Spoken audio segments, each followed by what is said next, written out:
capacité financière. Au bout d'un moment, ces problématiques immobilières sont limitées par les revenus des gens qui peuvent devenir propriétaires. Donc il y a un maximum de prix. Les prix ne peuvent pas doubler encore. Il n'y a pas l'argent nécessaire simplement pour faire fonctionner ce système. Et ce maximum a été atteint, ça se voit sur les courbes, et puis ça peut à peu près se calculer. En effet, on voit qu'il y a une volonté des banques centrales déjà d'avoir laissé faire cette bulle, puisque ça se régule en fait. C'est possible d'empêcher. Vous pouvez limiter les crédits qui sont accordés, vous pouvez les orienter pour faire en sorte que la bulle n'augmente pas comme ça s'est fait. En tout cas, le pouvoir public aurait pu décider de le faire, mais ce n'était pas l'intérêt, on va dire, dans l'intérêt des dirigeants politiques et de leur électorat à l'époque. Les prix peuvent pour le coup vraiment se mettre à baisser. Je répète, on est 2 fois plus cher que les tendances historiques des années 50, 60, 70 en termes de prix. Donc imaginez, je ne dis pas que c'est ce qui va se passer, mais ça pourrait vraiment être divisé par 2. Il faut quand même y réfléchir aussi quand vous achetez, faites attention.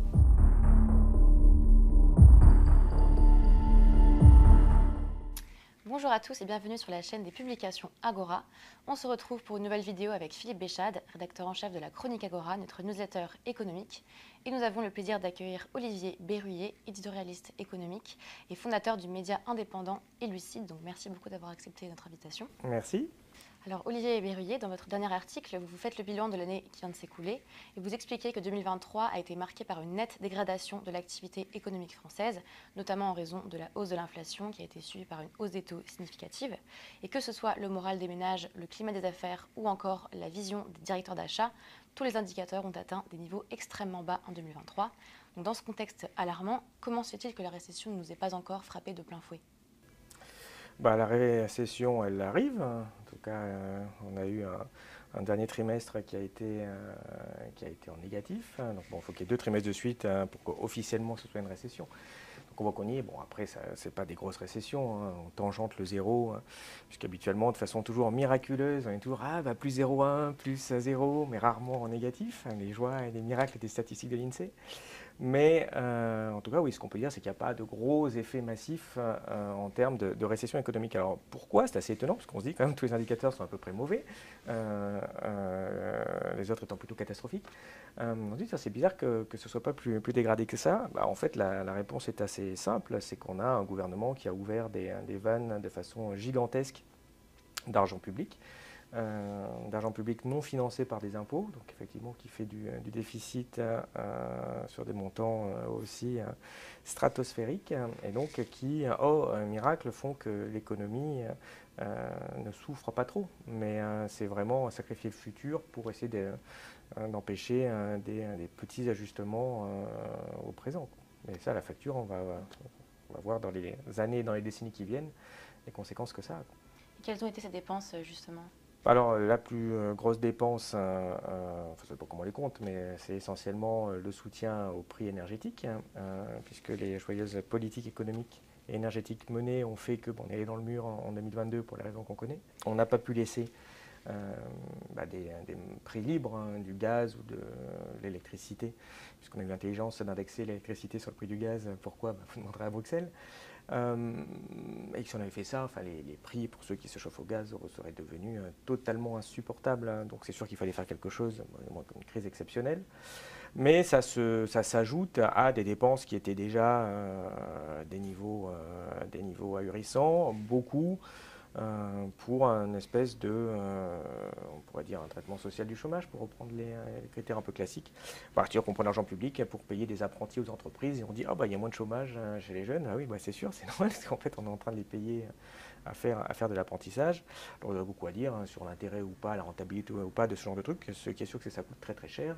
Ça gonfle la dette, parce qu'à rigueur, si on le faisait en ayant des impôts en face, par exemple, c'est un choix de finances publiques discutable, on regarde est-ce que c'est rentable, pas rentable, mais là, effectivement, comme on a un gouvernement qui est totalement, je ne sais pas quel mauvais qualificatif employer en fait, mais inconséquent, qui frise la malhonnêteté à ce niveau-là en termes politiques, puisque là vous avez un problème, prenez de l'argent, vous ne prenez pas les impôts, ça fait un déficit, et puis après vous dites, regardez comme je gère bien le pays, ça va mieux.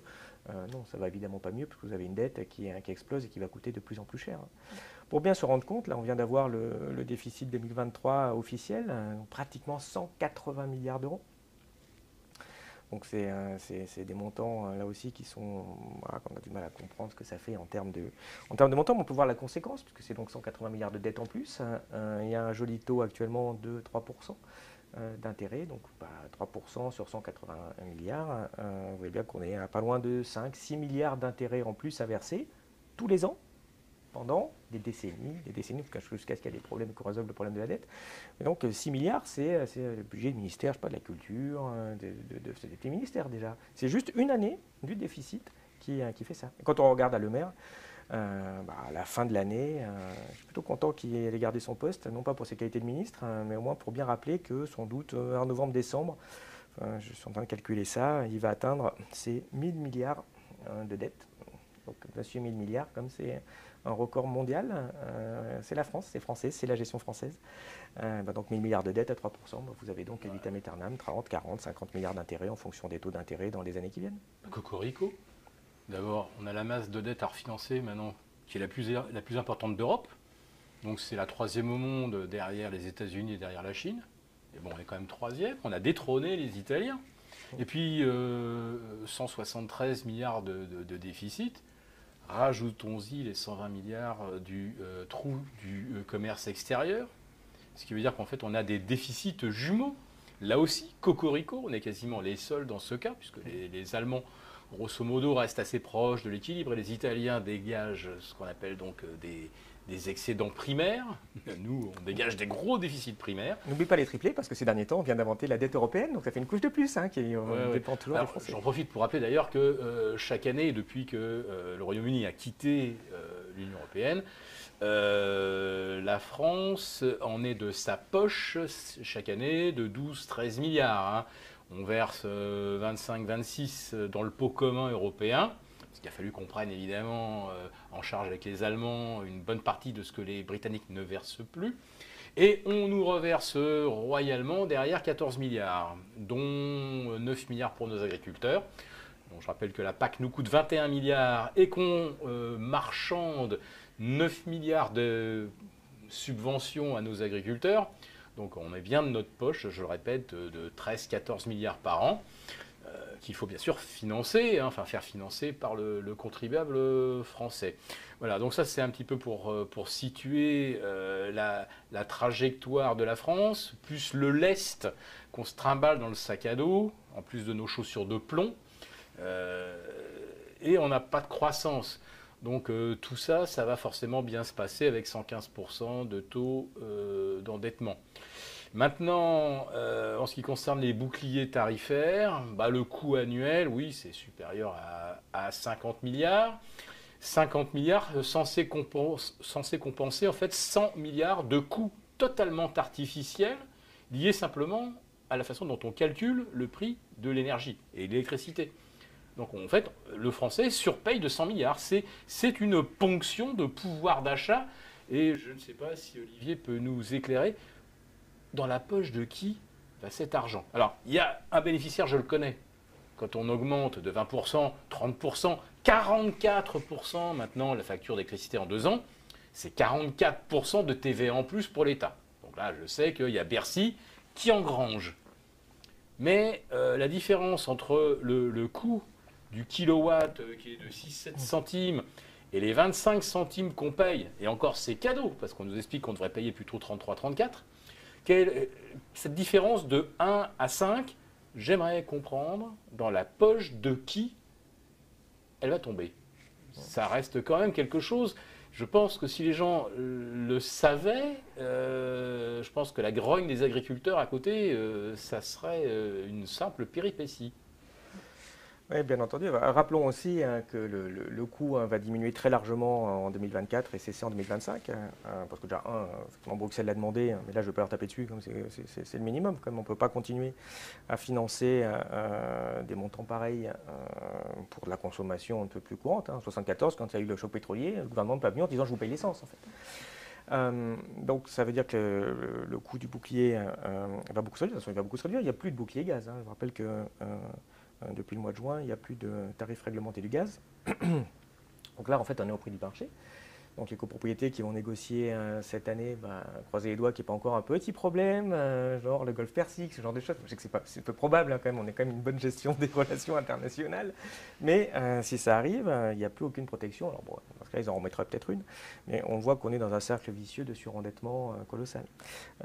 Quant à ta remarque sur où ça va, je me suis posé la question, j'ai un peu regardé, j'ai pas encore trouvé la réponse, parce qu'il n'y a rien, j'ai pas trouvé de synthèse très claire de ce système complètement délirant, parce que je rappelle quand même que l'essentiel de l'électricité en France, elle est d'origine nucléaire, donc c'est les centrales nucléaires, donc c'est typiquement un exemple dans lequel le monopole s'impose, parce qu'évidemment il n'y a pas de concurrence sur ça, et même sur des panneaux photovoltaïques ou des éoliennes. On est sur de l'électricité qui n'est pas stockable facilement. Donc là aussi, c'était des exemples historiques où un monopole est intéressant. Forcément, ça va être moins cher qu'un système concurrentiel qui va lui-même générer des coûts sans faire de grosses économies sur des coûts de production. Donc on a fait ce système complètement délirant, on a dit tiens on va faire de la concurrence pour en produire l'électricité avec des structures qui ne produisaient pas d'électricité. Enfin je veux dire c'est quand même assez fabuleux.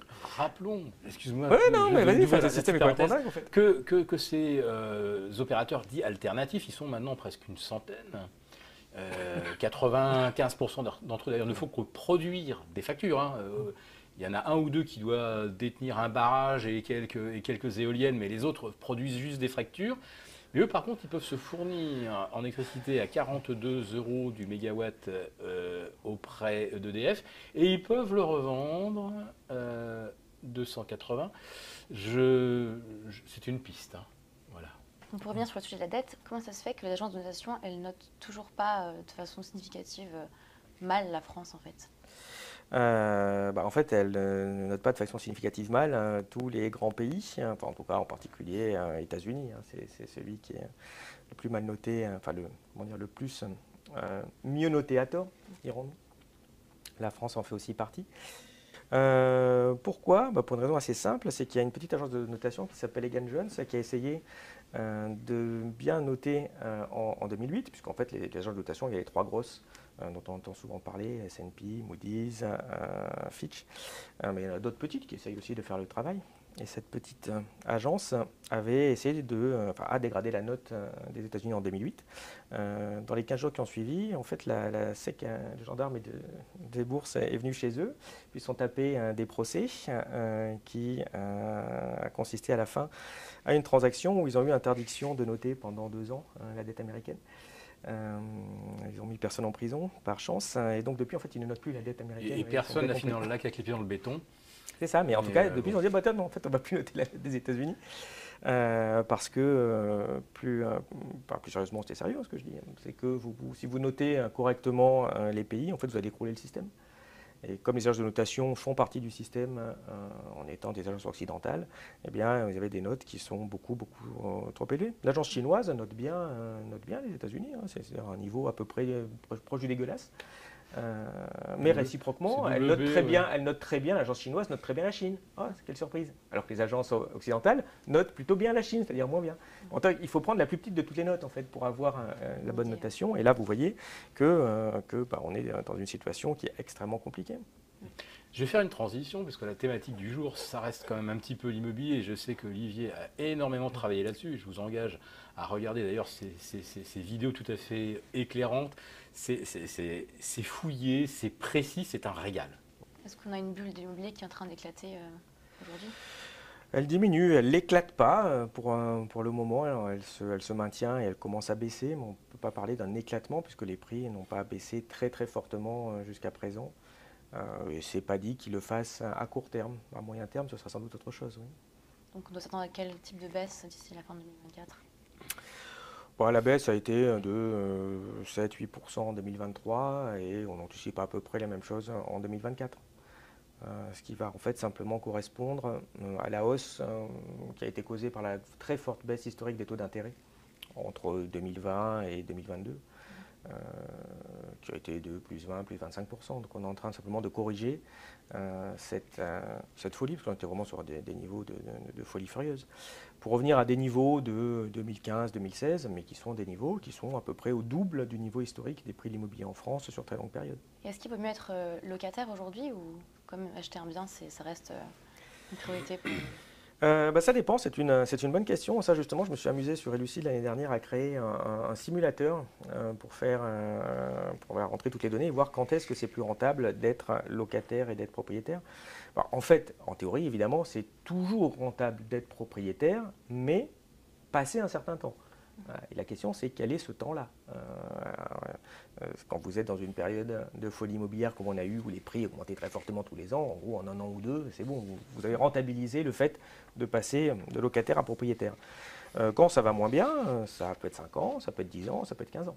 C'est sûr que passer 15 ou 20 ans, ce sera plus rentable. Alors, il faut vraiment faire attention parce que les gens ne se rendent pas bien compte que quand on achète un bien immobilier, on n'est pas juste en train d'acheter un bien immobilier à 100 euros. Non seulement vous faites ça, mais vous payez des impôts. Il y a une taxe qui est très importante qu'on appelle les droits de notaire, droits de mutation, qui avec les frais divers et variés sont de 8 à disons même 10%. Donc autrement dit, déjà pour avoir un bien immobilier de 100, il faut payer 110. Puis il faut payer une agence qui vous coûte aussi 5%. Donc autrement dit, pour avoir le bien de 100, il faut payer 115. Donc vous payez 115 et immédiatement dans votre patrimoine vous avez 100. Donc vous avez déjà perdu moins 15 quand même. Donc il vous faut un certain temps pour rentabiliser ça. Alors certes tous les mois vous allez évidemment gagner de l'argent par rapport à ce que vous payez en tant que locataire, mais une grosse partie, surtout maintenant que les taux sont élevés, servent simplement à rémunérer le banquier. Donc là aussi il vous faut 3, 4, 5 ans pour commencer à amortir et donc à gagner un peu d'argent en amortissant votre crédit. Donc voilà, on est souvent sur des durées de 4 à 8 ans pour avoir rentabilisé son achat immobilier.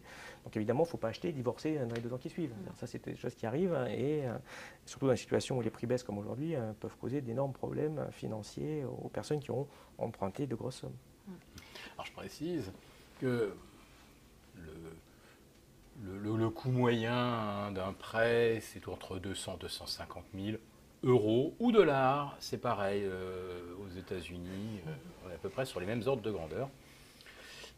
Si vous empruntez, comme c'était encore possible de le faire, il y a 2 ans à 1,20, allez, on va dire 1,5 avec le taux effectif global, faut rajouter 25% d'intérêt versé au prêteur sur 25 ans sur le crédit initial. Si les taux passent à 2,50, vous payez 40% en plus des 250 000 que vous avez mis. Si on est à 5% et au-delà, ça double le prix du bien. C'est-à-dire que vous achetez un bien à 250 000 euros et vous devez 250 000 euros d'intérêt à votre banquier. Et aux États-Unis, évidemment, bon, c'est tout à fait théorique parce que personne n'achète évidemment en empruntant à 6-7%. Mais là, grosso modo, il faut 2 générations avant que votre bien atteigne un prix qui couvre l'équivalent de ce que vous avez dû verser. Voilà, donc c'est pour fixer un petit peu les choses. Alors après ça, il y a l'autre aspect, beaucoup plus financier, qui est les flux financiers que vous allez engranger si vous avez fait un achat locatif. Est-ce que ces flux financiers vont permettre d'abord de contrebalancer l'inflation, de contrebalancer les taxes et de contrebalancer, en France c'est une spécificité, toutes les normes permettant d'atteindre une notation de type E ou D, en dessous de laquelle un bien ne peut plus être loué, ne pourra plus être loué à l'horizon 2028. En résumé, on peut dire que la hausse des taux qu'il y a eu en 2 ans, ça correspond à peu près à une baisse de la capacité de la somme qu'on peut emprunter de l'ordre de 25%, peut-être 30%, suivant le taux moyen. On perd 2 chambres en gros. Oui, pas facile d'accueillir le deuxième ou le troisième dans ces conditions. Mais par rapport à ce qu'on disait, il y a très peu de personnes qui empruntent la totalité de la valeur du bien. Ça, il faudrait être un primo-accédant. Et ça, c'est simple. Pour les jeunes, à moins de 35 ans, vous n'avez jamais acheté, vous ne pouvez pas. Là, les banques vous disent non. C'est devenu totalement impossible, d'ailleurs totalement non rentable par rapport à ce qui est devenu le marché. Donc, comme une partie de l'achat immobilier se fait en ayant revendu généralement un bien précédent sur lequel il y a eu une plus-value, donc ça permet de financer une partie de l'achat. Donc c'est pour ça que la baisse, elle n'est pas comme elle devrait être par rapport au taux de 30%, dans ce qu'on observe, plus de 15 à 20%, ce qu'on disait tout à l'heure, c'est relativement logique par rapport à la situation qu'il y avait avant ces hausses de taux. Comment ça se fait que la hausse des prix de l'immobilier n'a jamais été comptabilisée dans l'inflation ? Ouais, c'est une bonne question en fait. Alors c'est comptablement normal, même si ça ne correspond pas au ressenti de la population, puisque quand vous achetez un bien immobilier, l'argent avec lequel vous remboursez, alors bon, une partie c'est des intérêts, hein, ça, je ne compte pas la partie intérêt, parce que là vous payez la banque, mais la partie qui sert à amortir, parce que c'est comme le but, hein, donc à réellement acheter votre bien immobilier, en fait c'est compté comme de l'épargne. Le principe de devenir propriétaire, vous faites le choix d'avoir une épargne forcée. Vous êtes forcé tous les mois de mettre de côté cette somme. Alors vous, comme c'est forcé, hein, vous ne le ressentez pas vraiment comme une épargne de « ah bah tiens, si je mettais 100 balles par mois sur mon livret A ». Mais en fait, comptablement et logiquement, parce que c'est forcément ça, c'est ce qui se passe. Mais la question est intéressante parce que ça montre bien la folie. Je vous disais tout à l'heure que en fait, ce qui s'est passé en France, il y a eu une vraie folie immobilière, les prix ont corrigé l'inflation, hein, je parle de corriger l'inflation, ils ont doublé en France, ils ont triplé à Paris. Vous divisez le prix à Paris par 3, vous voyez à peu près ce que ça a coûté, non pas en 1962, hein, mais enfin en 1995 encore, ce qui n'est pas si lointain. Moi j'ai une référence, c'est 1975. En 1975, l'effort pour soit financer un emprunt ou un loyer, en 1975, c'était 15% dans le budget d'un ménage. 15%. Aujourd'hui, on est à 33, 35%, plus de 40% sur Paris. Tout le monde triche, évidemment, en prétendant gagner beaucoup plus, alors qu'on sait très très bien que pour un loyer de 1000, combien de gens gagnent 3000 € par mois? Très peu, en réalité. Donc en fait, les gens prétendent qu'ils peuvent payer un loyer de 1000, mais la réalité c'est que ça représente 40% de leurs revenus. Autrement dit, on est passé de 15 à 40% sur Paris.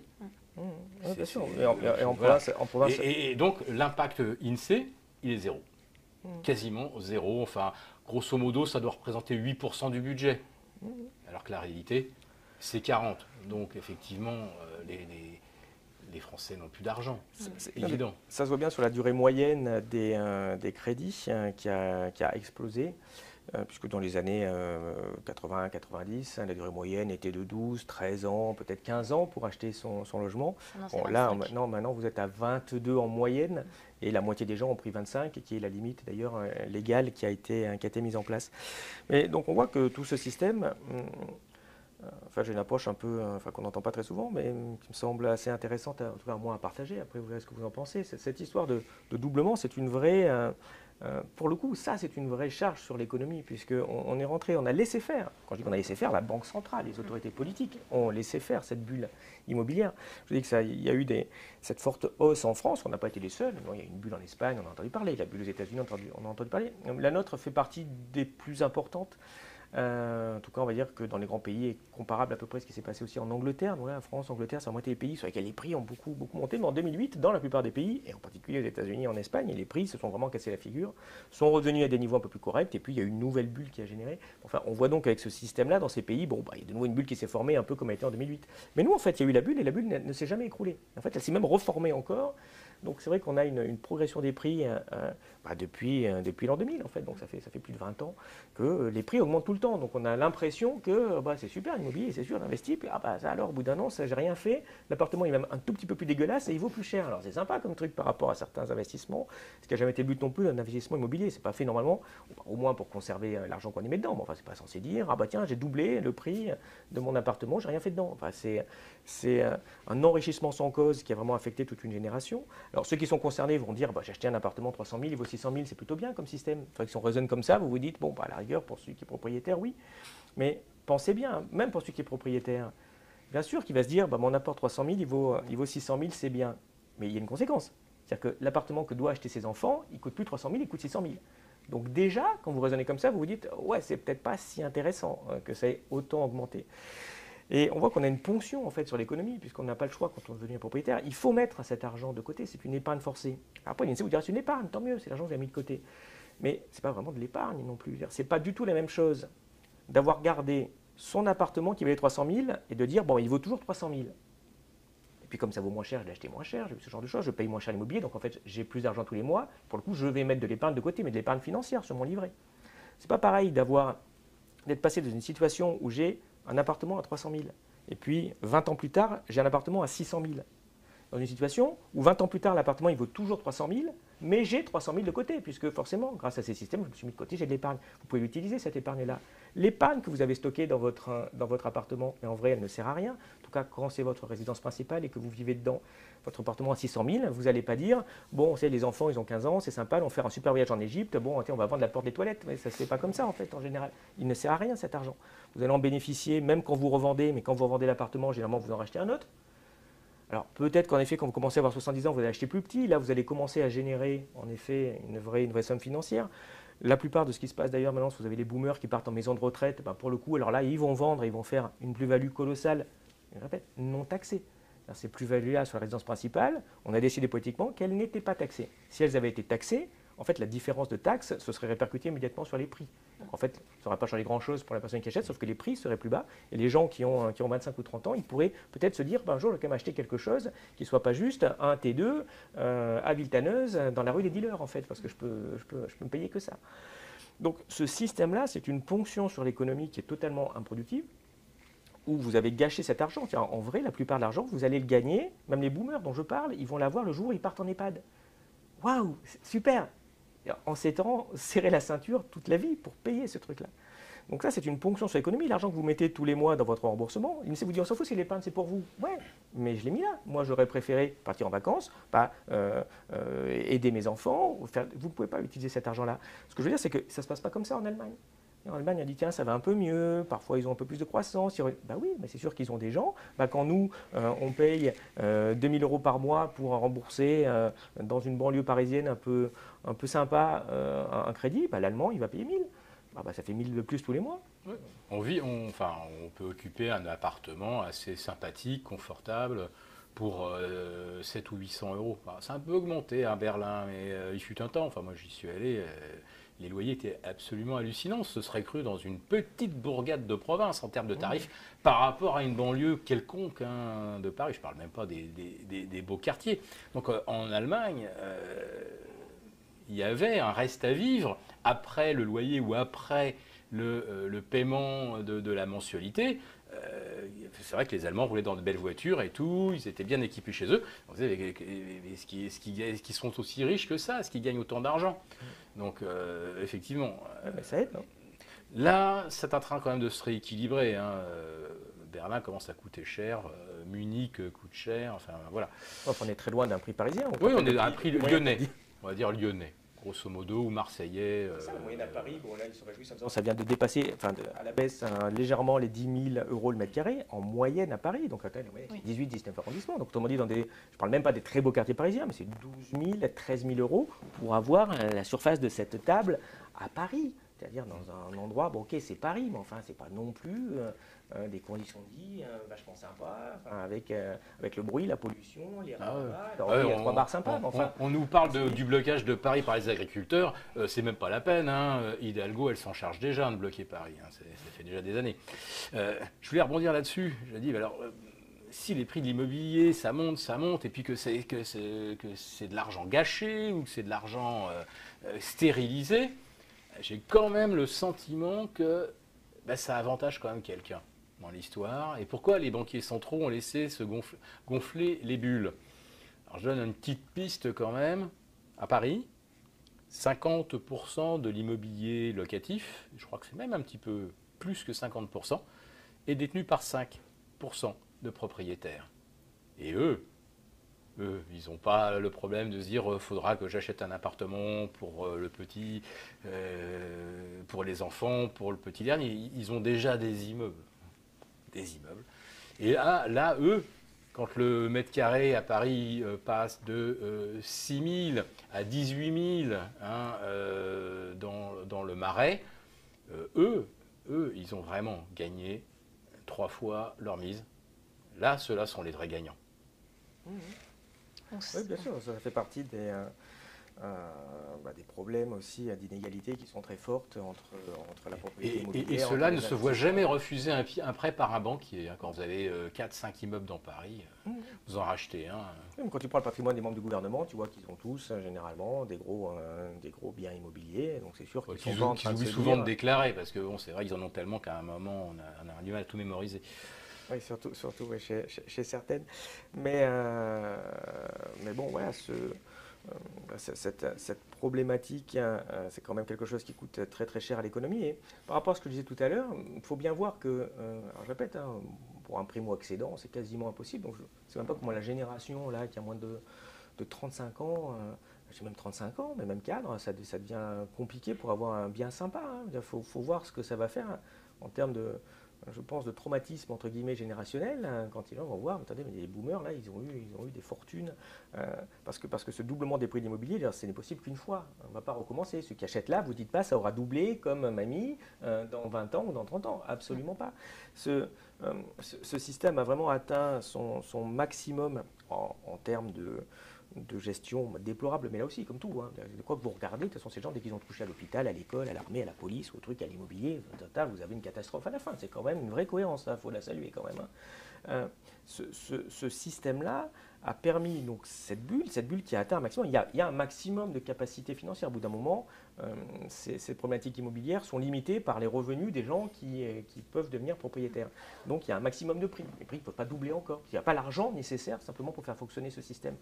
Et ce maximum a été atteint, ça se voit sur les courbes, et puis ça peut à peu près se calculer. En effet, en 2010, 2012, 2015, là, vous avez atteint un plafond de prix, c'est guère possible d'aller au-delà.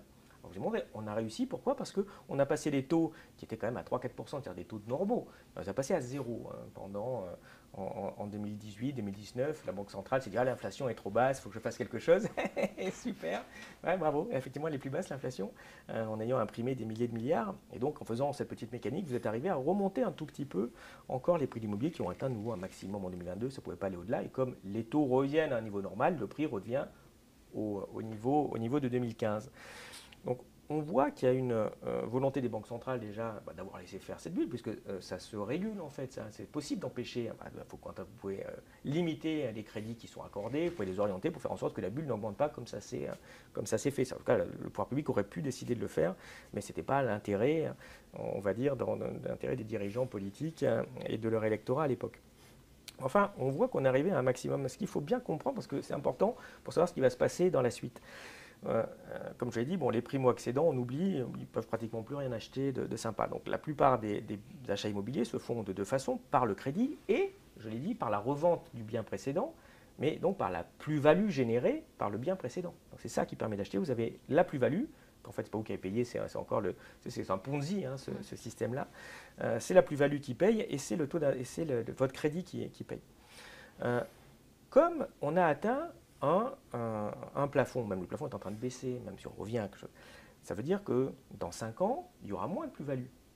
Puisqu'en fait, le bien, en général, vous le détenez, je crois que c'est 7 à 8 ans en moyenne. Donc dans 5 ans, comme vous prenez les prix, hein, dans 5 ans, moins 7 ans, ce sera à peu près les prix actuels, donc ils n'auront pas beaucoup augmenté. Et dans 10 ans, là pour le coup, il n'y aura pas du tout de plus-value, parce qu'ils n'auront pas augmenté les prix, il n'y a pas assez d'argent, ça un peu plus facile. Donc ça veut dire que vous allez petit à petit détruire la somme qui était générée par des plus-values. Donc votre seule capacité de payer va être du crédit, hein. Donc quand au final vous voudrez acheter un bien à 600 000 euros, va vraiment falloir payer 600 000 euros, même si c'est une fois 300 000 euros pour un premier appartement et encore un deuxième crédit quand vous l'avez revendu pour prendre le plus grand. Ce que je veux dire, c'est chaque euro devra avoir été payé et non pas pris par une plus-value sur quelqu'un d'autre qui vous aura acheté ce système-là. Ça veut simplement dire que l'argent va se tarir.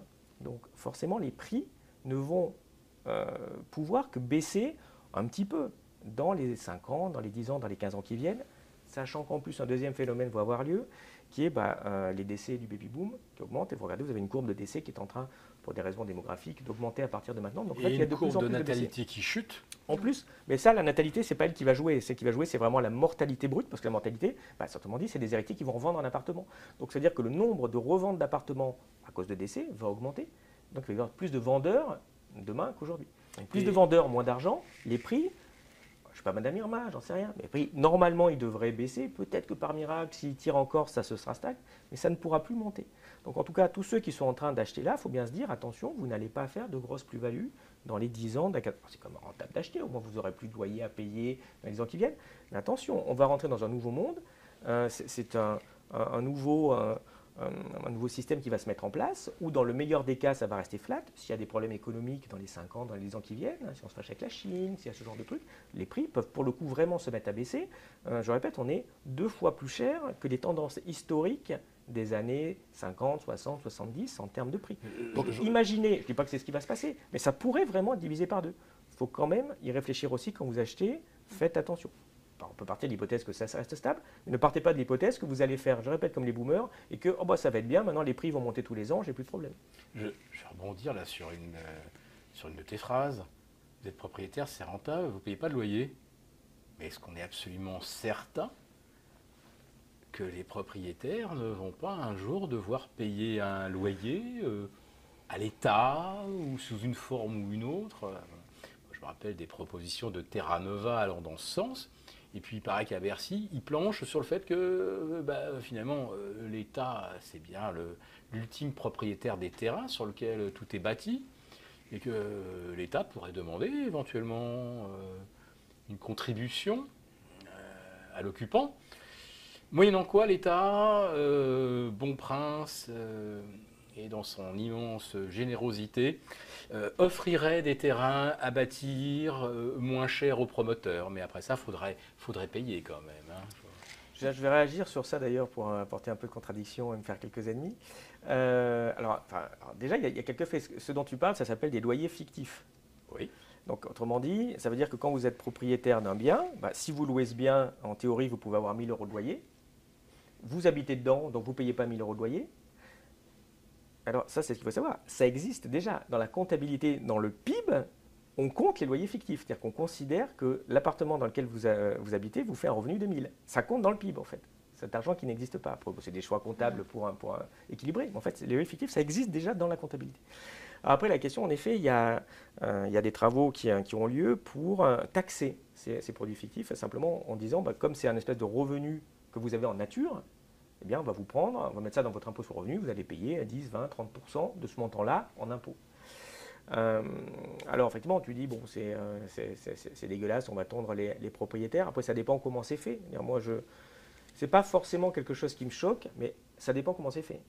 Parce qu'en fait, on paye déjà aujourd'hui un loyer quand on est propriétaire. Ça s'appelle une taxe foncière. Voilà. La taxe foncière, c'est bien l'équivalent d'un petit loyer, de moins en moins petit actuellement, qui est dû. On pourrait imaginer de dire, non mais attendez, on arrête de demander une taxe foncière, on supprime la taxe foncière, parce que vous venez à peine d'acheter. Vous achetez, le jour où vous achetez, le lendemain, vous devez payer une taxe foncière. Or, en fait, votre patrimoine n'a pas changé puisque vous avez acheté un bien, vous avez pris un crédit. Donc, en fait, vous n'avez pas encore bénéficié, on va dire, d'une rentabilité tant que vous avez votre remboursement à faire. Donc, on pourrait dire que tant que vous remboursez un crédit, vous ne payez rien, vous ne payez pas de loyer ni taxe foncière. Par contre, au jour où vous avez remboursé complètement votre loyer, c'est à ce moment-là, on va vous demander des taxes puisque vous avez plus de disponibilité financière qui serait cette forme de loyer fictif. Mais je répète, ça doit s'équilibrer dans les cycles de vie et pas être trop élevé non plus. Ça augmentera la liquidité du marché immobilier puisqu'évidemment, au bout de 20 ans, dernière mensualité payée, on revend le bien, évidemment, pour ne pas se retrouver taxé, et là, à des niveaux... Oui, mais Philippe, si on parle de 400 ou 500 € par mois, c'est ça que je dis. On ne va pas taxer à 2 000 € par mois, évidemment, sinon c'est plus intéressant. C'est devenu la CSG, hein.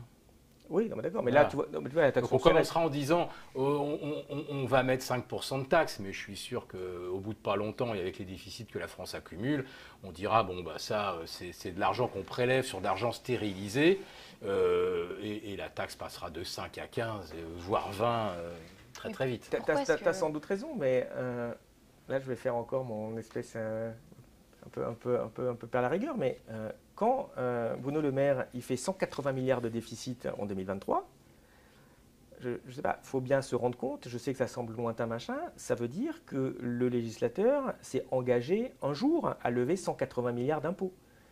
Alors c'est vrai que historiquement, ça serait plutôt par l'hyperinflation, vous ruinez tout le monde, certes, mais si on est dans un cadre de personnes respectables qui gèrent plutôt bien, en théorie, vous êtes censé appeler 180 milliards. Ça ne vient pas comme ça, ce n'est pas de l'argent magique. Enfin, attendez, c'est 180 milliards de déficit. L'impôt sur la fortune dont on parle, ce que Macron a supprimé, c'était 3 milliards par an. C'est-à-dire qu'il a fait moins 3 en disant « Ouais, c'est super, gardez tout l'argent que je vous donne, mais je vous ai endetté de 180 ». Donc, c'est 30 fois l'impôt sur la fortune. Il faudrait me faire fois 30 pour l'impôt sur la fortune pour que ces gens gèrent convenablement le pays. Donc, s'imaginer qu'il ne va pas y avoir des problèmes financiers dans les 5 ans, 10 ans, 20 ans sur tous ceux qui ont du patrimoine financier, alors il peut de toute façon. Bon, tu l'as pris, on a un peu discuté sur cette histoire de fictif, machin. Il faudrait être courageux pour faire ça. T'inquiète pas, ils seront lâches. Moi, je pense que si ça se trouve, ils laisseront faire tranquillement de l'inflation. Et parce qu'en plus, les gens, ils gueulent même pas. Alors ça, j'ai pas compris. Enfin, tu remarques qu'il y a eu 7% d'inflation, il y a eu un livret A qui est resté à 3%. Bah, autrement dit, on a gentiment tendu de 4% l'épargne de tous ceux qui ont un livret A. Après, si vous avez une assurance vie, si vous avez des choses, ça n'a pas du tout été au niveau de... Donc vous avez tous perdu 2, 3, 4%, 5% sur votre épargne. Puis il s'est passé quoi? Rien d'ailleurs. Genre, oh là là, je ne sais pas pourquoi ça vient. Ça vient de... On ne sait pas, c'est sûrement pas des modélisations politiques. C'est les Russes. Surtout pour l'électricité d'ailleurs, comme il a dit le maire. Oui, ça c'est vraiment évidemment les impacts de la guerre. Mais ce système-là est forcément destiné à un moment ou à un autre à détruire. Si tu regardes non plus individuellement, ce que je fais d'ailleurs, quand tu regardes, tu regardes la macroéconomie du pays, bah, votre pays c'est un patrimoine, et puis vous regardez, moi je regarde les patrimoines, on prend toute l'assurance vie, plus tout l'immobilier, plus, je ne sais plus combien ça fait, parce que ça a beaucoup monté, 10 000, 12 000 milliards, puis en face vous avez une dette publique. Et puis la dette publique maintenant est à 3 000 milliards. Et donc en comptabilité, vous dites, votre patrimoine, c'est tout ce qui avait l'actif moins le passif. Donc tout votre actif, tout l'argent que vous possédez, moins la dette. Et donc au niveau du pays, il faut enlever 3 000 milliards à ce patrimoine-là. Donc autrement dit, une partie de l'assurance vie est destinée à disparaître, une partie de la valeur immobilière est destinée à disparaître. Redis-nous ça. L'assurance vie. Oui, une partie de l'assurance vie est destinée forcément, en cas de remboursement de la dette, à être supprimée, puisque si d'ailleurs tu annules les créances, c'est bien ce qui va se passer. Ouais. J'espère que nos internautes nous entendent bien là. Je ne parle même pas de défaut, le défaut c'est encore une autre façon de faire, mais c'est juste que si on dit qu'il n'y a plus de dette, je rembourse la dette, il faut rembourser les créances, et donc votre niveau disponible d'obligations publiques va diminuer. Mais ça peut se faire, mais ça va se faire. Ça a déjà. Votre assurance vie en valeur réelle a diminué de 4% l'année dernière si vous aviez 3% de rémunération. Puis si vous aviez un petit truc à 1 ou 2% qui est resté bloqué, elle a diminué de 5%. Et les gens n'ont même pas gueulé. Alors c'est sûr que quand on est politique, on ne va pas s'embêter à faire ça. Il suffit de faire de l'inflation, laisser faire les trucs. Ça passe très bien et ça diminue vos ratios de dette publique. Mais avoir son argent qui est pris par l'État sous forme d'impôt ou qui est rongé par l'inflation, en vrai, il n'y a pas de grosse différence. Mais étonnamment, les gens s'énervent moins dans le cas de l'inflation. Je vais aller directement là, un petit peu au cœur du sujet. Bon, alors déjà, le krach obligataire, 2021, 2022, 2023, c'est déjà 15% de perdus sur un contrat d'assurance vie en 60-40. Alors un 60-40 défensif, ça veut dire que c'est 60% en obligations qui ont perdu 15%. Déjà, là, on ne bat pas l'inflation, on se fait évidemment un peu torcher. Mais là, l'un des derniers refuges de la rentabilité, c'est les SCPI. Est-ce que ça tient encore, ou est-ce que les SCPI vont se retrouver confrontés à des demandes de rachat, des difficultés pour réaliser les biens, refaire de la liquidité pour restituer l'argent aux souscripteurs? Est-ce qu'il n'y a pas aussi quelque chose qui nous pend au nez un petit peu du côté des SCPI qui ont eu un succès phénoménal en 2022-2023 De toute façon, c'est sûr, on est surtout confronté à une problématique d'un Occident, parce qu'évidemment tout ça est lié en fait. Donc en fait le problème, on peut se dire, il ne va pas se passer grand-chose, tout est lié, personne n'a intérêt à ce qu'il y ait un problème, personne n'a intérêt à ce qu'il y ait une défiance dans le système.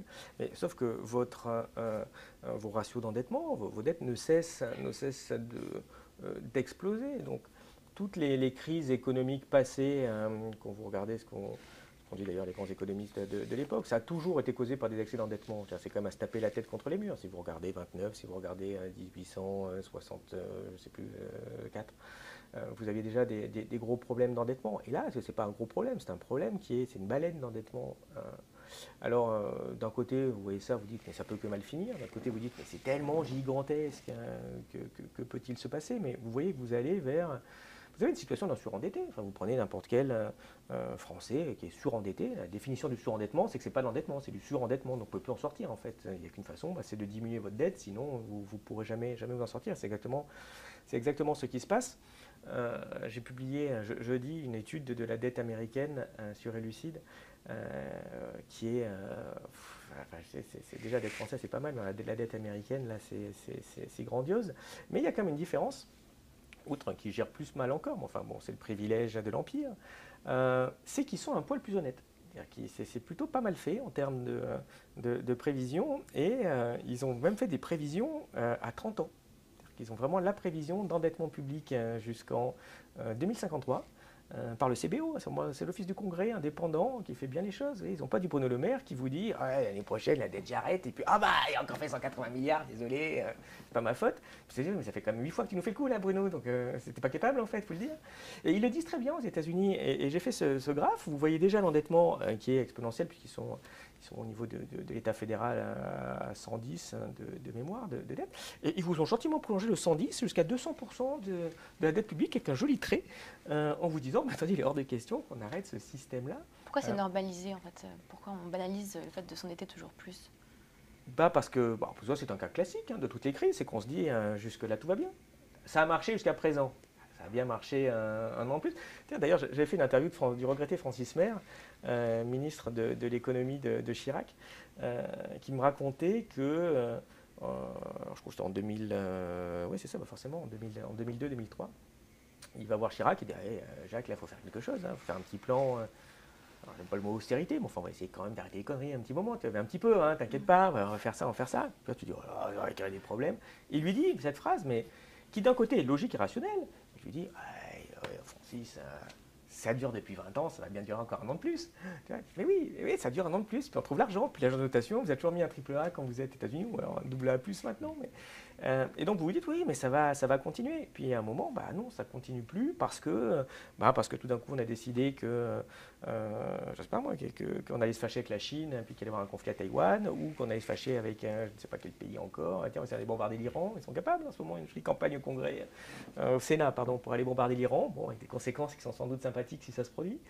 Voilà, donc c'est sûr que quand vous regardez ça d'un point de vue d'observateur, vous dites ces gens sont cinglés, quoi. Enfin, ça va très mal finir. D'autre côté, vous vous dites oui, effectivement, ça fait 40 ans qu'ils le font et que ça finit pas mal. Donc bon, je comprends qu'ils continuent. Là, ils viennent de franchir un cap, puisque depuis le fameux debt ceiling de juin 2023, la dette américaine vient d'augmenter de 3 000 milliards de dollars, autrement dit, l'équivalent de la dette totale de la France. Ah oui, non, mais... et effectivement, comme tu dis, le postulat, c'est que ça va bien se passer. On a maintenant 11 pays adhérents au BRICS, qui ne demandent qu'une chose, c'est de ne plus utiliser le dollar pour les transactions commerciales, les achats d'énergie, de matières premières.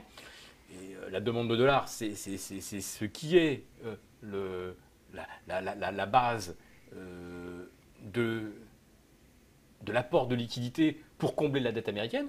Si des gens n'ont plus besoin de dollars pour acheter du pétrole ou des matières premières, c'est game over. Et là, ça va s'arrêter avec ce record de 3 000 milliards de dettes en plus en 7 mois. C'est un record absolu. C'est plus, je le rappelle, que la crise du Covid. Oui. Et là, il n'y a pas de Covid. Là tout est à peu près normal. Donc là, on est dans une dérive qui est juste, mais folle. Il faut vraiment être fou, effectivement, pour tracer la courbe et se dire, voilà, c'est une courbe, voilà, on va la suivre. Oui, c'est ça, en fait, c'est une simple prolongation de courbe et c'est s'imaginer que le futur va être simplement la répétition du passé. On voit très bien que ce n'est pas ce qui va se produire. Et au niveau des États-Unis, en effet, on est, vu en plus les problèmes géopolitiques qu'ils ont, les problèmes sur le dollar, je ne sais pas, moi je serais là, je dirais, attendez, on est en train de se faire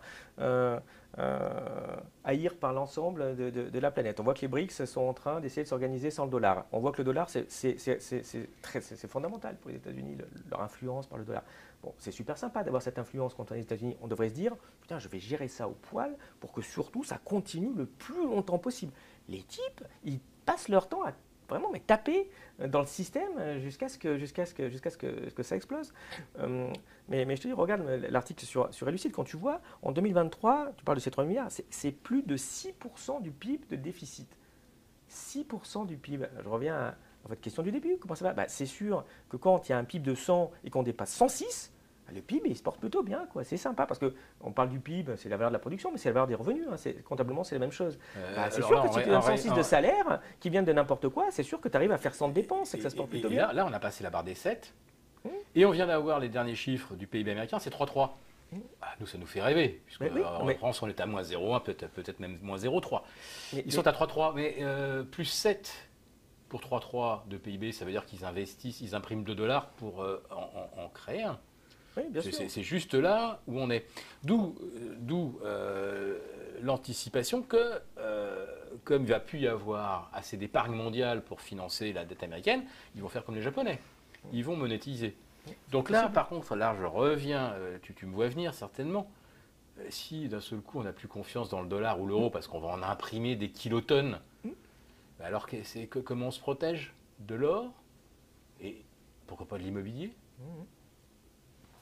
Oui, bien sûr. Bon, après, effectivement, tout ça, hein, les capacités d'épargne sont quand même limitées, les choix d'investissement sont limités. Tu vois simplement des problèmes et tu te dis, bah, ouais, est-ce que les gens vont faire le dollar, est-ce qu'ils vont acheter plus d'immobilier ou est-ce qu'ils vont aller dans des briques, parce que de toute façon, les capitaux circulent librement. On voit que l'avenir est complexe, mais pas orienté, je dirais, dans une vision très rose pour l'Occident, mais qui, je répète, continue à faire n'importe quoi. Alors, tu parles du ratio oui, c'est sûr que quand tu mets 7 de déficit pour avoir 3 de croissance, c'est quand même pas fantastique. Mais indépendamment de ça, c'est juste qu'il y avait quand même... C'était quoi le problème des États-Unis en 2023? Ils avaient de la croissance, ils avaient pratiquement pas de chômage, ils ont eu de l'inflation un peu, d'accord, mais enfin l'économie elle survit avec de l'inflation aussi. Après on peut discuter des revenus, de pouvoir d'achat, mais il n'y avait pas de drame. De là à faire 7% de déficit qui correspond à des niveaux. Aujourd'hui, le niveau d'endettement des États-Unis est supérieur à celui pendant la Deuxième Guerre mondiale. À côté, le New Deal, c'est des pièces jaunes. Hein. Bien sûr, mais c'est pas le New Deal, c'est la guerre. La Deuxième Guerre mondiale, la dette est largement supérieure au niveau de dette sur PIB de la Deuxième Guerre mondiale, de toute la durée de la Deuxième Guerre mondiale. C'est-à-dire que les types, ils ont dépensé plus d'argent pour enrichir les plus riches que pour aller détruire Hitler quand même. Enfin, c'est quand même phénoménal. Et on ne comprend pas pourquoi il y a ce système, pourquoi il y a ces dépenses-là, qui n'est que la prolongation d'un système qui ne marche plus pour différentes raisons, en termes de mondialisation, en termes de problèmes de formation, de problèmes d'économie qui atteint certaines limites. Alors on essaye de continuer comme avant, de faire de la croissance, mais enfin on la paye à crédit. Donc c'est sûr que ça va nous revenir en pleine figure, comme si vous, tous les ans, vous gagnez 2 000 € par mois, puis vous en dépensez 2 500 en allant voir le banquier. Alors une fois, 2 fois, 3 fois, mais enfin c'est au bout de 10 ans, le banquier va vous dire, mais enfin, quand est-ce que tu comptes me rembourser? Puisque tous les mois, tu dépenses 2 500, tu gagnes que 2 000. À quel moment tu vas pouvoir me rembourser? Parce que pour me rembourser, ça veut dire qu'il faut que tu dépenses que 1 500. Donc, tu n'arrives pas à dépenser 2 000. À quel moment tu vas arriver à dépenser 1 500 pour me rembourser?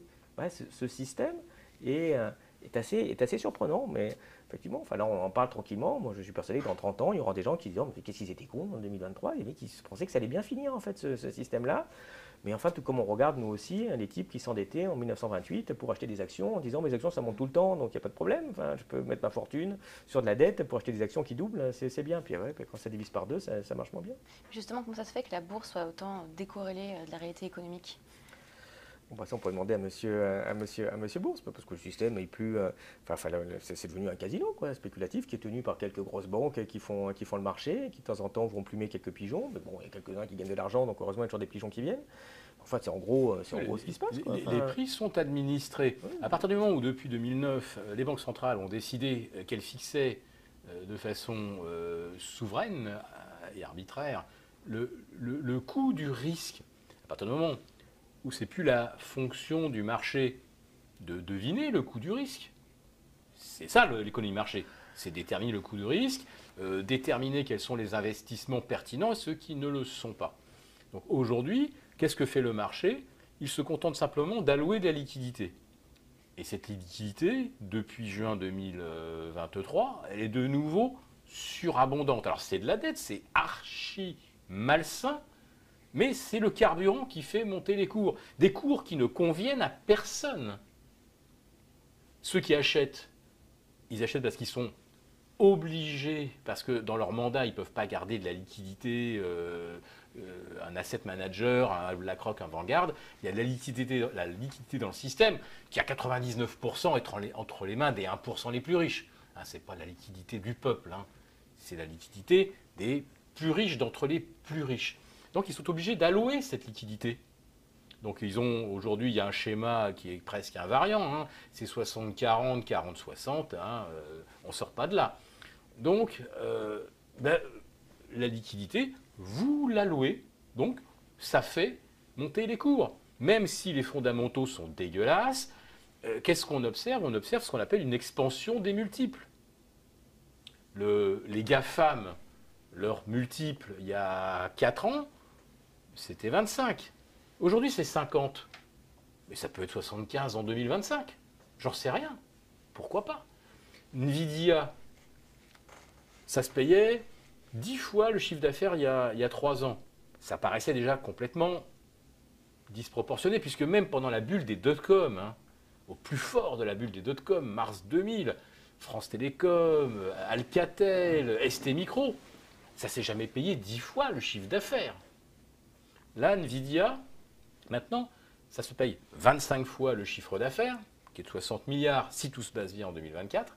Et aujourd'hui, sa capitalisation boursière, c'est 60% du CAC 40. Je dis bien, on parle d'une boîte qui fait 60 milliards de chiffre d'affaires, grosso modo à peu près Renault, quoi, et qui se paye 60% de la capitalisation totale du CAC 40. Nvidia, c'est 1500 milliards de dollars, c'est 50% du PIB français.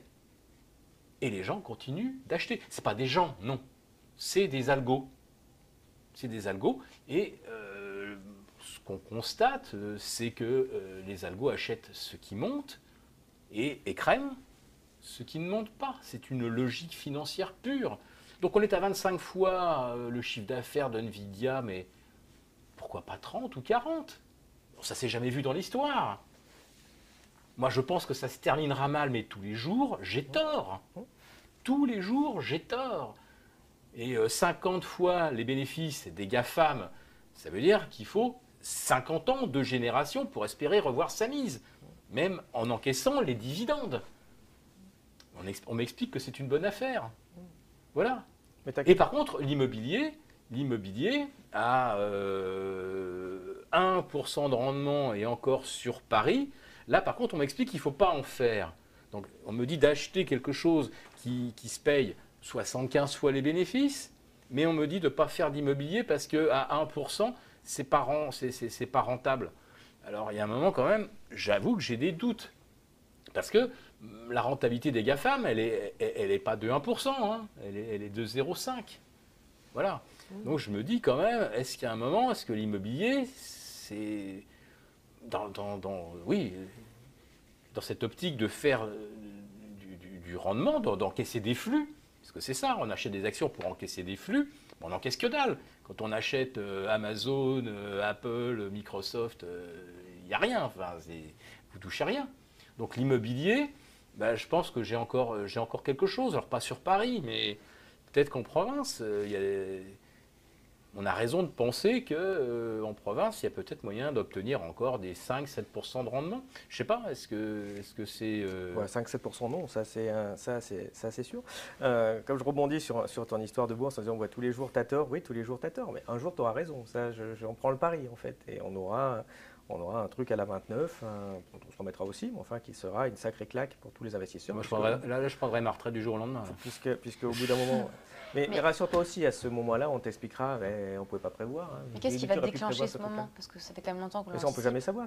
Il y a un joli papier, je crois que c'est le Galbraith qui parle de la crise de 29 en disant, vous savez, l'été 29, on savait tous que ça allait se casser la figure, on ne savait pas d'où ça viendrait. Quoi.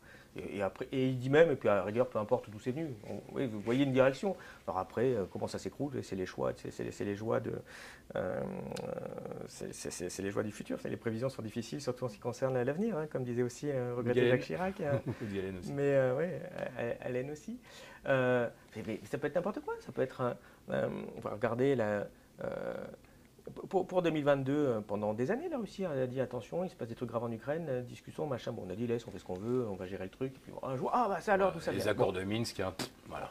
La Chine vous dit arrêtez de jouer avec Taïwan, laissez le truc tranquille, ne touchons à rien, ça va bien se passer. Non seulement en plus on fournit des armes là-bas, mais en plus on dit à la Chine non, par contre on ne veut pas que vous développiez en intelligence artificielle, on ne veut pas que vous fassiez des puces. Enfin, les gens ne le savent pas, moi je le regarde de près. Quand vous voyez les déclarations officielles du gouvernement américain sur la Chine, moi je me pince, je les garde de côté en disant un jour ça sera intéressant de comprendre. Mais c'est des trucs des années 70, ça a déclenché un conflit, quasiment. Les types, ils s'essuient les pieds dessus à un point. Enfin, comment... C'est d'accord, parler comme ça à l'Iran, quand on est aux États-Unis, on pourrait. Bon, c'est un pays loin, machin, on s'en fout, commercez pas, vous les aimez pas. Mais faire ça au type qui vous fait toute votre économie, quand même. Il ne faudrait pas se fâcher avec, mais ce sera ennuyeux, très brutal. Il continue. Donc, vous voyez, pouvez avoir un problème avec la Chine. Mais je vous parle de ça parce qu'il semble assez évident aujourd'hui. Mais allez savoir, peut-être que demain, vous allez avoir 2 traders qui vont faire couler Bank of America parce qu'il n'y a pas eu les contrôles et puis on avait fait 30 milliards d'investissements, puis ça s'est mal tourné à la Kerviel. Et puis vous allez avoir, tout peut arriver puisque vous voyez des zones de fragilité qui sont colossales, gérées par des crétins. À un moment, il faut employer les termes. Vous ne faites pas ça quand vous gérez raisonnablement votre pays, votre économie, les relations internationales. Enfin, il n'y a rien qui va, vous voyez bien.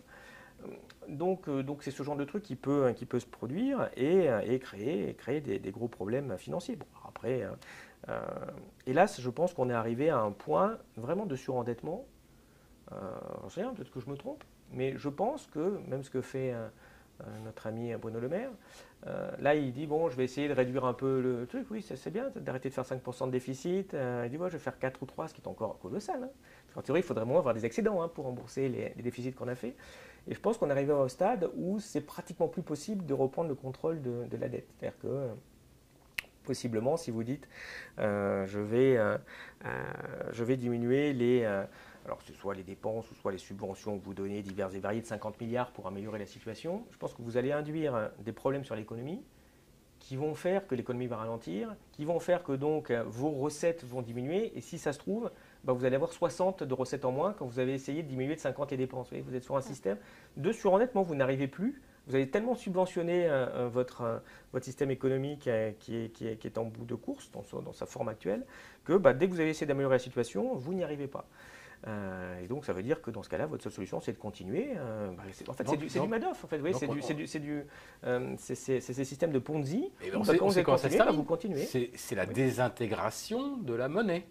Oui, alors on aura une désintégration de la monnaie, on va avoir une désintégration évidemment des bulles boursières qui sont sur des niveaux, je dis même en l'an 2000, ça n'a pas atteint ce genre de proportion. Je vous dis, Nvidia, 60 milliards de chiffre d'affaires, ça vaut la moitié du PIB de la France. Le jour où ça explose, je pense que le crack de France Télécom, d'Alcatel, ça sera une péripétie. Donc si la monnaie se désintègre, qu'en bourse on est sur des risques énormes, j'en reviens à ma question, est-ce que finalement l'immobilier, ça ne va pas se désintégrer, ça ne va pas être divisé par 3 ou par 4 en quelques semaines, comme pour une bulle boursière, et je vais quand même avoir au moins quelques flux des rentrées d'argent. Donc voilà. Donc ça c'est sûr que la probabilité de perte sur l'immobilier est quand même largement inférieure à la probabilité sur ce système casino complètement fou. Donc oui, en province, tu vas avoir une rentabilité peut-être un peu supérieure. Enfin, la rentabilité, elles sont de 1 ou 2% en ce moment. Il ne faut pas s'attendre à plus. Enfin, ce qui est vachement mieux que moins 5% par an, par exemple. Donc c'est des choses sans doute qu'il va falloir regarder à partir de cette année où vous allez possiblement arriver à une forme un peu d'atterrissage de l'immobilier avec des taux qui vont devenir un petit peu plus raisonnables. Donc voilà, oui, non, c'est pas stupide. Après, il faut regarder la situation de chacun, il faut regarder l'horizon d'investissement de chacun, il faut voir ce que vous voulez en faire, ce que vous voulez acheter. Parce que non, c'est pas la même chose d'acheter une maison pour y habiter dedans. C'est qu'on en parle toujours depuis le début sur une vision d'investissement financier pur, parce que c'est pour aux investissements d'une vie. Bon, mais c'est aussi l'endroit où on vit. Donc vos choix ne se font pas que par une pure rationalité économique. Sinon, je répète, il faut vraiment aller à Villetaneuse, là dans la rue des dealers, vous avez le mètre carré pas cher, vous faire une rentabilité colossale en fait. Il faut juste vivre là, quoi. Après, bon, c'est au choix. Donc c'est ça qu'il faut aussi avoir en tête. Donc effectivement, moins risqué quand on est dedans, parce qu'on en profite, si possible, le plus longtemps possible. Après, quand on investit pour louer, faut regarder, il ne faut pas acheter trop cher, il ne faut pas se laisser leurrer aussi par les histoires d'avantages fiscaux qui posent aussi des problèmes quand vous voulez revendre votre bien au bout d'un certain temps. Le rabotage est également, on va dire, c'est déjà inscrit dans les intentions de Bercy. Oui, bien sûr. Bon, ça, de toute façon, il n'y a plus d'argent. Au bout d'un moment, vous êtes sur des niveaux. Chaque fois, j'entends parler d'austérité, mais ce n'est pas d'austérité. Enfin, là, on est vraiment des gens qui s'agitent parce qu'ils sont complètement défoncés au crack. Et puis, vous dites, bon, on va arrêter un peu le crack quand même. Vous dites, ouais, c'est l'austérité. Non, ce n'est pas l'austérité. C'est d'essayer de reprendre une vie normale, hein, enfin, juste. Et c'est ça qui est possiblement vraiment très difficile vu les niveaux d'inconscience et d'incompétence qui ont été atteints. Et c'est assez drôle parce que quand on voit les politiques qui sont menées aujourd'hui, de la Banque centrale, ils appellent ça des politiques non conventionnelles. Je ne veux pas dire politique n'importe quoi. Mais ce qui est assez drôle, c'est que si vous demandiez, et d'ailleurs je l'ai fait dans une interview, parce que Lucide, on a aussi une chaîne YouTube, où j'ai interviewé l'ancien gouverneur de la Banque de France, Jacques Delarosière. Il nous a rendu visite également. Aussi, vous voyez, qui est quand même assez extraordinaire. Vous voyez, le gars était DIRCAP de Giscard d'Estaing. Vous voyez quand même le gars proto-communiste, mais bon, pas trop quand même non plus, quoi. Mais pour ces gens de ces 30 glorieuses, ce qui se fait là, c'est sans doute ce qu'auraient fait des espèces de communistes s'ils avaient pris le pouvoir pour détruire le pays, en termes des têtes de beatnik, des trucs. Vous n'allez pas imprimer de l'argent pour faire vos fins de mois, vous n'allez pas avoir 100 d'impôts et dépenser 140 ou 150, vous êtes cinglés.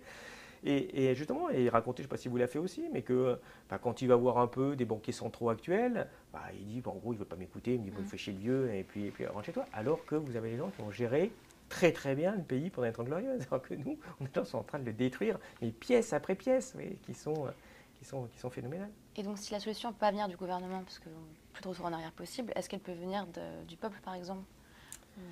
C'est une bonne question. Déjà, si vous voulez, au niveau du peuple, il faut que les gens fassent attention et qu'ils s'informent. Et on voit par les temps qui courent, c'est vachement difficile. Là, surtout, n'écoutez pas les chaînes prétendument d'information. Tendance à dire, c'est tellement phénoménal. C'est des niveaux de propagande qui deviennent risibles, parce que d'un temps, on les étudie, on essaie d'expliquer, mais là, c'est vraiment pour débiles. Donc, c'est même plus très intéressant d'essayer d'expliquer. On a quand même compris qu'on n'est pas là pour vous donner de l'information de qualité sur les risques, sur ce qui se passe, sur le Premier ministre. Il est trop jeune, c'est cool, il connaît rien, il sort de l'école, ça va être sympa. Moi, je m'inquiéterais, je ne sais pas s'il ferait pareil. Le nouveau pilote de ligne, il sort à peine de l'école, il n'a jamais touché un avion, mais ça va être génial. En plus, il est beau, c'est cool, allons dedans. Non, en fait, c'est pas ce que je veux. Oui, tout est comme ça et tout est risible. Donc déjà, après, il n'y a pas d'information. Donc les gens sont un peu perdus. Il y a moins d'occasions d'ailleurs de discuter, de se rencontrer, d'avoir des débats, ne serait-ce qu'avec des amis, parce que bon, les modes de vie, tiens, c'est justement ça aussi. À Paris, là, 18 000 € le mètre carré, mais il faut travailler, il faut se lever tôt, il faut voir les trucs, il faut travailler les week-ends avec le smartphone. Donc on ne voit plus les amis, on ne discute plus, on n'échange plus. Donc ça vous fait des choses aussi qui sont assez impactantes sur la façon de voir le monde, sur la façon de le comprendre, sur la façon de discuter. Il y a beaucoup moins de débats aujourd'hui que ce qu'il y avait dans les années 70 ou 80, c'est assez dingue. C'est surtout que les débats, on n'a jamais un ministre confronté au chef économiste de l'opposition. Ça peut être une opposition centriste, une opposition très à gauche, ça peut être un Piketty. Il n'y a plus aucun débat opposant un ministre à quelqu'un qui va le détruire, littéralement, dans un débat. J'imagine aujourd'hui, vous faites venir Stéphane Séjourné, 38 ans, 0 année d'expérience dans les relations internationales. Donc, on va être obligé de discuter à un moment avec les Russes, parce que l'histoire ukrainienne, il va bien falloir qu'à un moment ou à un autre, elle s'arrête. Donc, vous aurez Séjourné, 38 ans, en face de Lavrov, 38 ans, au cœur des relations internationales, connaissant tous les secrets de tous les pays, à tous les niveaux. Voilà. Heureusement, il aura sa jeunesse face à Lavrov. Cher Philippe, ne vends pas du rêve, tu penses bien que les Russes n'en ont plus rien à foutre de la France. Je sais bien. Tranquillement à Washington et qu'il y a quelqu'un qui ne veut surtout pas voir. C'est pour ça qu'on met des couilles, en fait, parce qu'il n'intéresse plus personne. Le message, il est clair. Bon, je sors un petit peu de notre débat sur l'immobilier, mais le message est clair. Ça veut dire que si vous mettez un Premier ministre à 34 ans ou un ministre des Affaires étrangères à 38 ans, après avoir supprimé le corps diplomatique, ça veut dire qu'en fait, il y a un interlocuteur en France unique, c'est le président. Voilà, le reste n'existe pas. Oui, mais positive. Quand tu mets Oudéa Castéras, tu t'en fous des enseignements et de l'éducation. Je veux dire, ça, on est bien d'accord quand même. Non, mais quand tu mets Séjourné, qui n'a aucune expérience, alors qu'on a des conflits de guerre qui se multiplient, c'est sûr que tu te poses certaines questions. Et quel que soit le domaine dont on prend, on se dit, mais enfin, il y a un sabotage. En tout cas, moi, si je voulais saboter un pays, c'est ce que je ferais. Je prends ces gens tout de suite, en fait. C'est assez dingue. Et c'est vrai qu'il ne se passe rien. Alors, je reviens à votre question, parce qu'il y a un côté un peu désespérant là-dedans, quoi. Vous savez, dans les années 30 aussi, vous voyez des marches à l'abîme, en fait. Vous voyez des gens qui ne réagissent pas parce que on n'a pas forcément les moyens, parce qu'on est tous isolés, parce qu'on est tous dans notre coin, parce qu'il n'y a pas d'alternative politique vraiment crédible. Il y a plus, tu le disais, c'est vrai qu'il n'y a plus de débat. Mais pourquoi il n'y a plus de débat? Et tu l'as dit aussi, parce que tu vas mettre un mec compétent face à Bruno Le Maire, mais c'est vrai qu'il ressort en slip en 2 minutes chrono. Il suffit de lui reprendre ses propres déclarations, en fait, pour montrer qu'il ment sans arrêt, que ce n'est jamais respecté. C'est pour ça dire que les journalistes ne le font pas. Enfin, quand tu vois comme les journalistes chez nous par rapport aux journalistes américains, tu as quand même des niveaux qui sont il ne faut pas appeler ça journaliste d'ailleurs, c'est animateur, quoi. C'est de l'entertainment, mais c'est même de la famille, ce qui concerne les Duhamel. Hein. Oui, c'est aussi autre chose. Mais tout ça semble un sketch en fait. Et j'avoue, moi je suis comme vous, je suis là, je regarde, je suis dans un sketch, moi je suis dans un avion, je vois que les mecs se droguent dans le poste de pilotage, qui ne savent pas piloter, enfin, qui se foutent de tout, qui boivent du champagne, ok, très bien, et puis vous voyez l'avion en disant, mais c'est quand même la piste approche, vous comptez faire quelque chose un jour, enfin, il n'y a pas de pilote automatique en plus. Voilà. Il y a le bouton pilote automatique. Oui, pilote automatique, c'est Bruxelles. Et pour la diplomatie, c'est Washington. Donc effectivement, les gars, ils peuvent être camés au crack à fond dans le cockpit. De toute façon, ils vont à un moment leur dire, tu mets pilote automatique et on va te poser l'avion tranquillou, vous occupez plus de rien. Quoi. Ah, mais ça, poser l'avion, j'ai aucun doute qu'il va te poser l'avion. C'est dans quel état, ça, c'est quand même une autre question. Mais voilà, après, les citoyens, comme je disais, voilà, il faut qu'ils s'informent, puis après, il faut qu'ils essayent de discuter entre eux, il faut qu'ils se préparent aux problèmes qu'il va y avoir. Et c'est ce que fait déjà les uns et les autres. Pour trouver un logement, c'est un problème pour sans doute plein de Français qui nous écoutent, parce qu'ils sont plus en difficulté pour avoir de l'alimentaire. La consommation alimentation a beaucoup baissé en termes de quantité vendue. Un Français sur trois qui saute un repas, donc évidemment, ça baisse un peu. Et puis les gens commencent à réagir. Enfin, les agriculteurs, ils commencent à se bouger. Les Gilets jaunes, il y a quelques années, avaient commencé à dire quand même, il y a un peu de problème. Simplement, le danger, c'est que ça risque d'aller beaucoup trop vite pour que les gens aient eu le temps de réagir. Simplement, il faut réagir après les difficultés, comme on a toujours fait. Ça arrive d'avoir des difficultés graves dans un pays.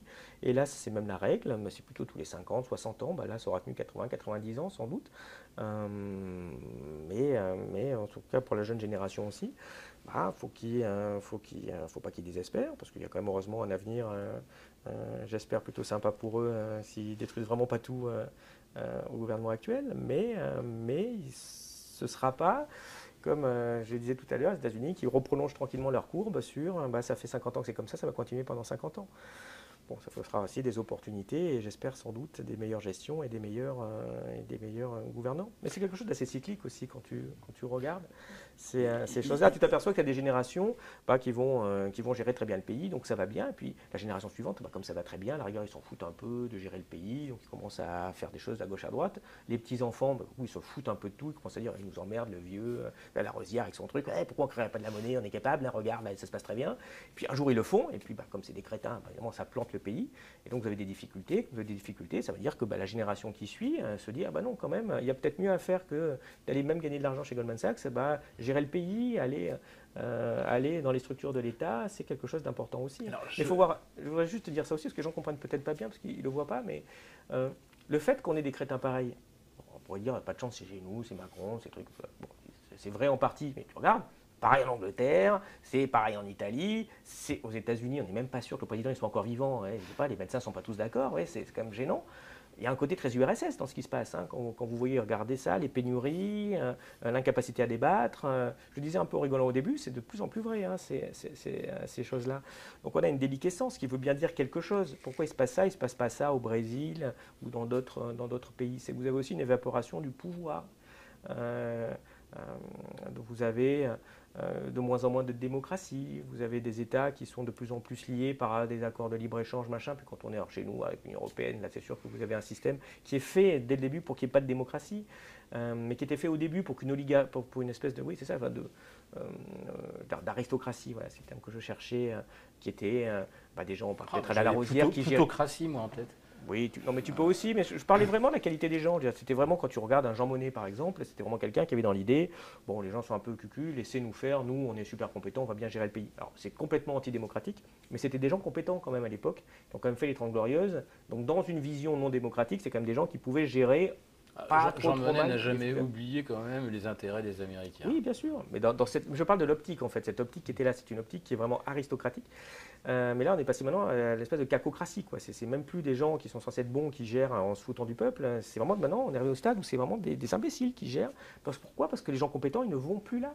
C'est normal. Vous êtes compétent aujourd'hui, tu es intelligent, tu es plutôt honnête, tu comprends ce qui se passe. Mais tu ne vas pas faire de la politique. Parce que déjà, tu es entouré de crétins, puis tu vas te faire détruire en 2 minutes. Tu vas avoir une presse qui va chercher justement à te détruire. On voit très bien ceux qui essayent assez rapidement le niveau de malfaisance du truc, qui ne sont même plus de discuter. Oui, et surtout, les fact-checkers, c'est extraordinaire. On atteint des niveaux là. Et surtout, si tu arrives au pouvoir, mais tu ne peux rien faire. Parce que tu n'as plus de pouvoir, parce que tu as les directives, tu as machin. Et si tu oh là là, tu essayais de redonner un espace un peu de liberté et de démocratie, tu as les marchés financiers qui vont te tomber dessus, ta dette elle ne se refinance plus, en fait tu es en faillite et tu as une révolution dans le pays. Et tu finis au bout d'une corde sans doute. Donc c'est vrai que les gens préfèrent se dire, tiens, je vais aller faire plutôt moi du papier toilette chez Moltonel, au moins bon, ça n'a pas été un grand truc, mais à la fin de la semaine, il y a du papier toilette qui est au moins pour les gens. Alors que là, quand tu es dans la politique, à part 3 tweets que tu as fait où tu as menti sans arrêt, alors c'est un peu triste, mais il faut quand même réfléchir à ce problème-là. Il y a une espèce de nihilisme dans ce système-là. Et le fait que ce ne soit pas que chez nous vous montre qu'il y a un problème en Occident. Et on voit que ce n'est pas le cas en face. Mais voilà, on voit pourquoi l'avenir est au BRICS. C'est pas parce que vous avez des ministères des Affaires étrangères dans ces pays-là qui sont des gens sérieux, compétents. Et puis chez nous, vous mettez des clowns. Et au bout d'un moment, comme on est des gros paquebots, vous mettez des clowns, il ne se passe pas grand-chose. Dans ce que tu disais tout à l'heure, tu dis, je continue à faire du déficit et puis il ne se passe pas grand-chose. Vous mettez un clown, ok, le pays ne s'est pas écroulé en 15 jours. Mais vous augmentez les difficultés, vous rongez comme une falaise là à Étretat, puis au jour la falaise elle finit par s'écrouler. Moi j'ai été frappé, on a très peu parlé, du discours du président colombien à Davos, qui parlait effectivement du drame à Gaza et qui disait, il a quand même une phrase, et ça c'est sûr que les chaînes d'infos n'ont pas fait une grande publicité, vous êtes quand même à Davos, président de la Colombie, c'est pas plus un petit pays. Qui vous dit, mais vous savez, liberté, égalité, fraternité, c'est une devise qui a été créée par la Révolution française, mais maintenant elle n'a plus sa place à Paris, elle a sa place en Afrique du Sud. Et le monde est en train d'émerger là-bas, c'est un monde qui respecte le droit international pour le moment, peut-être que ça changera, ils ne sont pas non plus miraculeux, mais où l'Occident est en train de perdre sa prééminence, et ce genre de choses, ça a des conséquences à moyen long terme qui sont colossales. Mais à court terme, vous vous dites, bon, il ne se passe pas grand-chose, mais vous savez, en 1938, quand vous n'avez pas acheté de chars, il n'y a pas de gros problème, en fait, vous avez même économisé l'argent des chars. Bon, après, il arrive 1940, mais ça, vous avez d'autres problèmes. Comment est-ce qu'on peut avoir un impact positif aujourd'hui sans faire de politique? Moi, il y a une phrase que j'ai entendue à Davos, mais dans plusieurs bouches. Il était beaucoup question de l'intelligence artificielle, hein, et on a une sorte de consensus quand même sur le fait que ça pourrait impacter entre 50 et 60% des emplois à l'horizon 2030. Et là, dans une perspective schumpeterienne, je ne vois pas très bien qu'est-ce qu'on va faire des 50 ou 60% de traducteurs qu'on licencie, parce que ChatGPT fait ça bien mieux, il suffit de 3 relecteurs et vos traductions sont faites. Là, j'ai du mal à voir quelle est la révolution créatrice d'emplois qui s'enclenche en parallèle avec la révolution de l'intelligence artificielle. Ce sera la destruction destructrice, comme ils font d'ailleurs depuis le début, parce que la création d'ailleurs, il y en a très peu eu. Il y a eu sur fonds publics, je vous l'ai dit tout à l'heure, c'est sûr quand vous créez des emplois fictifs en donnant de l'argent, vous avez ce genre de choses. Oui, on rajoute des contrôleurs à l'éducation nationale, enfin des inspecteurs pédagogiques. Dans l'hôpital, vous créez une nouvelle aile pour que des contrôleurs de contrôleurs arrivent à comprendre pourquoi les urgences ne fonctionnent pas.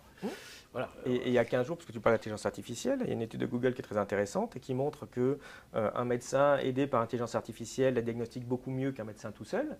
Mais sauf que ce qui était quand même très inquiétant, c'est que vous voyez que l'intelligence artificielle toute seule sans médecin gérait mieux que le médecin avec l'intelligence artificielle. Autrement dit, le médecin reste un problème pour l'intelligence artificielle. Quand vous regardez, ça veut dire que dans 10 ans, et peut-être même avant, vous vous direz, je ne veux surtout pas qu'un médecin m'approche, je veux que ce soit l'intelligence artificielle, parce que si un médecin s'occupe de moi, ça va être une perte de chance. Et c'est réel, c'est réel. Donc ça veut dire aussi que ça va être un gros problème pour les médecins, ça va être un gros problème pour plein de professions à valeur ajoutée, et que tout ça se fait tranquillement, en disant ah, c'est super, on avance. Bien sûr que c'est mieux dans ce cas-là, mais à un moment donné, les emplois et le fonctionnement de la société, comment ça va avoir lieu? Ça nécessiterait là aussi des études importantes qu'évidemment les types qu'on a actuellement ne sont pas capables de mener. Mais pour votre question, comment positiver, que faire? Vous savez, moi j'insiste un peu là-dessus. Faut essayer de comprendre ce qui se passe, il faut s'informer, il faut discuter, il faut agir, parfois localement, il faut voir comment on peut aider les uns les autres à son niveau. Il y a des associations qui font plein de choses aussi et qui sont intéressantes. Il ne faut pas désespérer, mais il ne faut pas non plus se dire qu'il n'y aura pas de problème, histoire de ne pas être surpris non plus le jour où ça arrivera. Je ne suis pas en train de dire non plus stocker 35 packs d'eau dans votre cave. Mais voilà, il faut en être conscient. C'est ça aussi être citoyen, c'est ça faire de la politique. Pour toute la petite discussion qu'on a, ça peut relever aussi d'une discussion autour de ce qui se passe dans la cité. On peut l'avoir aussi avec des amis un samedi soir, avec un apéro saucisson de façon sympa. Mais c'est sortir aussi de l'enfermement dans lequel on essaye d'être, enfin en tout cas, voilà, ou en tout cas beaucoup de gens aimeraient bien qu'on soit enfermés. Quand tu dis, allez pas sur les réseaux sociaux, enfin, c'est quand même, si, allez sur les bons, faites attention, hein, soyez prudents, croyez pas tout ce qui se raconte, mais je ne crois absolument pas que le degré de désinformation sur les réseaux sociaux soit supérieur à celui qu'il y a sur une chaîne d'information, quand il y a des ministres qui mentent ouvertement, et des journalistes qui applaudissent et qui font de la propagande. Quand même, l'agence TASS aurait honte, quoi, j'ai quand même l'impression. Donc c'est ça, c'est des moments un peu inquiétants pour la suite, certes, bon, qui ne sont pas dramatiques encore dans la situation dans laquelle on est, mais il faut être vigilant parce qu'on a des gens qui peuvent vraiment vous créer de grosses difficultés